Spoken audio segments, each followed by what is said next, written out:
Hey guys, welcome back. I'm Courtney and I have Phaedra and NYX behind me.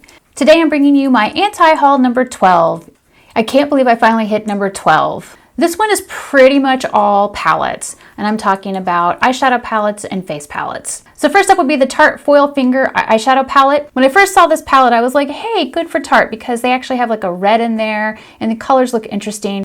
But then I was reading through the description and I realized it was going to be the same eyeshadow formula as the Rainforest of the Sea palette, volume 2, which I bought that palette and it was terrible. I could not make those eyeshadows stick to me for anything. The formula hated my oily hooded lids. Didn't matter what primer I used, how many primers I used, that shit wasn't staying on. So when I saw that this was the same formula and that they recommend, when I saw that this was the same formula and they recommend that you apply it with your fingers, I'm like, yeah, this is a pass for me. I don't like applying eyeshadow with my fingers because I have small lids. I'm wearing accent lashes as actual lashes for my eyes because I have small lids. And I have small hands and I still feel like my fingers are too big for my lids. So that's an easy thing for me to pass on. Oh, I lied. I do have something that's not a palette in here.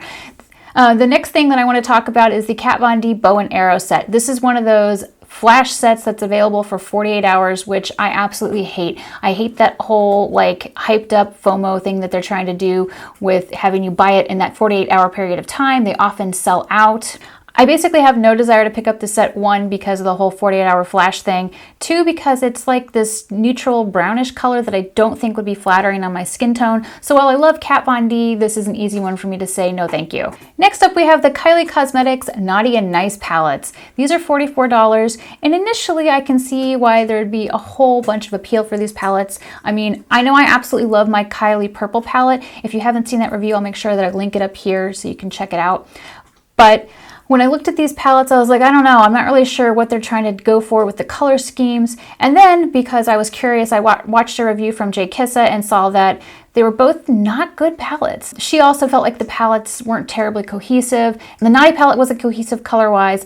The Nice palette, while the colors were more cohesive, was very patchy and hard to blend and apply. So I don't need that. I have lots of eyeshadows that are easy to apply. I'm going to stick with those and skip palettes that are a pain in the butt. The next palette on my anti-haul list is the ColourPop All I See Is Magic for $20.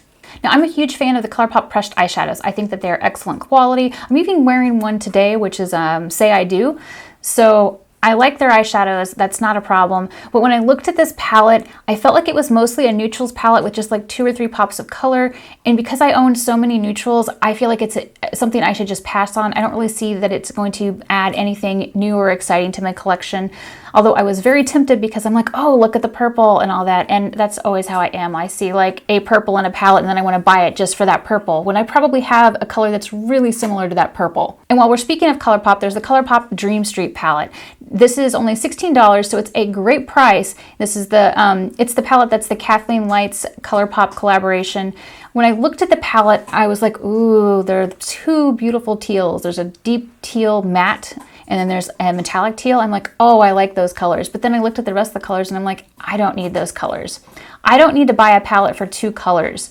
So as much as I might find the colors very appealing, in fact, they almost come off as very spring-like because you have like these peaches and then the browns and the neutrals and then like this like silvery taupe type color, and then you have the 2 teals. I'm like, it almost feels like spring, but I don't need it. So I'm gonna skip it. I think it's one of those palettes where I would only end up wearing like half the colors. Like I'd wear the teals, the red, maybe the like silver color. The rest of them I'd probably skip.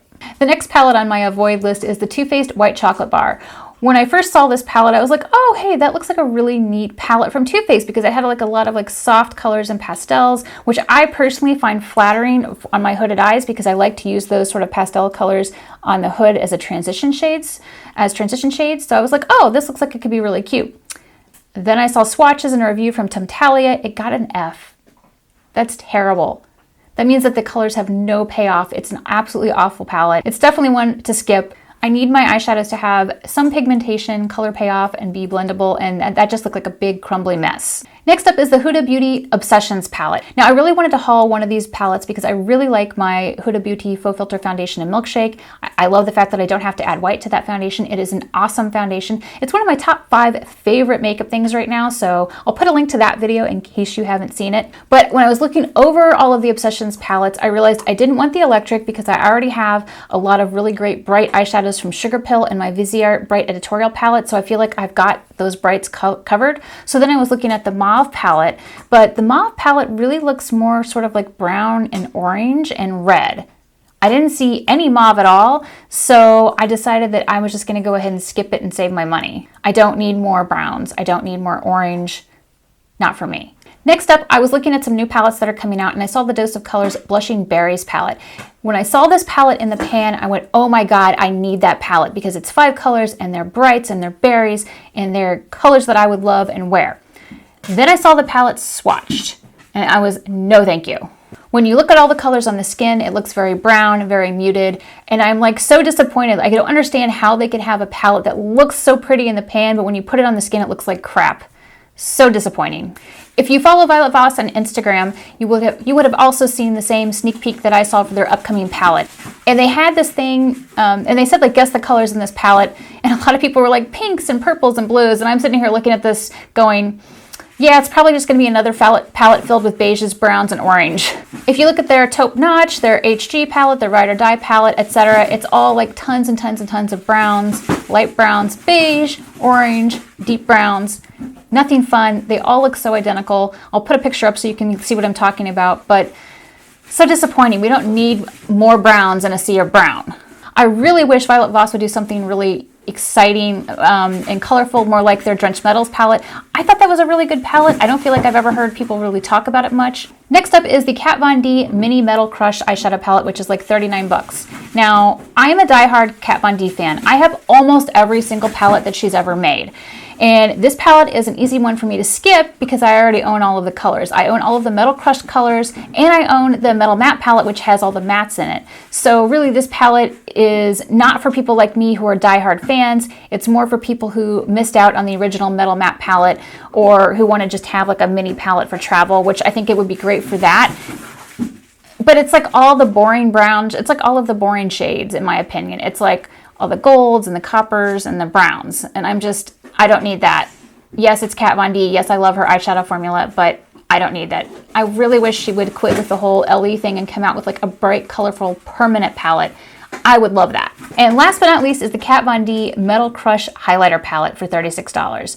Now, initially when I saw the sneak peeks of this palette, I was really excited because I love Kat Von D. I've bought almost every single Glimmer Veil liquid lipstick that she's put out. I really, really love her eyeshadow palettes. I love the Shade and Light. I love the Pastel Goth. I love the Metal Matte. So I love a lot of what she does.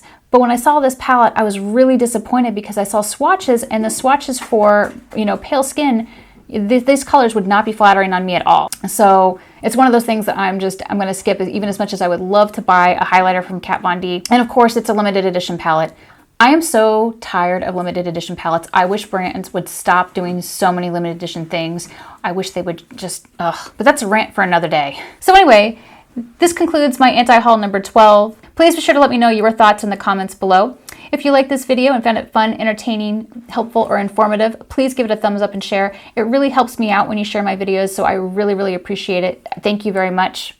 And if you haven't already, you should go ahead and click that little subscribe button down below so you never miss seeing my poodles play. Thanks so much for watching. Bye.